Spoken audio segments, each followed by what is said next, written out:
Let's talk about growth. You won't be delivering any, but let's have a look at what the OBR says, that actually growth is going to go up a bit for a couple of years, and then it's going to settle, 1.5%. Actually, you've already failed.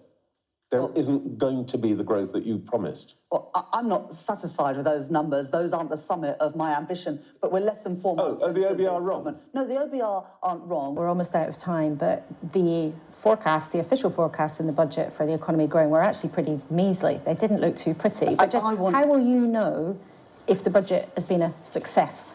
I want our economy to grow stronger and faster and to be felt by people beyond what the OBR forecast. That's our job now as a government. It's shocking, but in neither interview was it pointed out to the Chancellor and viewers that whilst the government has been repeatedly saying this since the budget, well, over the longer term, as I say, Kay, the OBR say that economic growth will be boosted by 1.4%. That's really positive. The small print of the OBR report, which the government is quoting from, also says this: a 0.14% of GDP boost to potential output in 2029-30, which grows to 1.4% of GDP by 2073-74.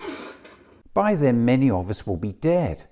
And even worse, neither channel pointed out to viewers the report also lays bare the catastrophic cost of Brexit on UK trade. Weak growth in imports and exports over the medium term partly reflect the continuing impact of Brexit, which we expect to reduce the overall trade intensity of the UK economy by 15% in the long term. The public should rightly be asking themselves right now why neither channel pointed this out to the Chancellor in the interview round this morning.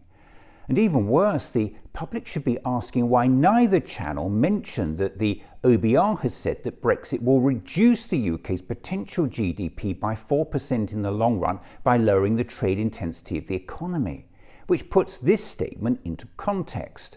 Well, over the longer term, as I say, Kay, the OBR say that economic growth will be boosted by 1.4%. Neither channel explained to viewers that, according to the OBR the government is relying on, the largest factor by far stopping UK growth is Brexit. Is it any wonder the growth the Chancellor is talking about is 50 years off?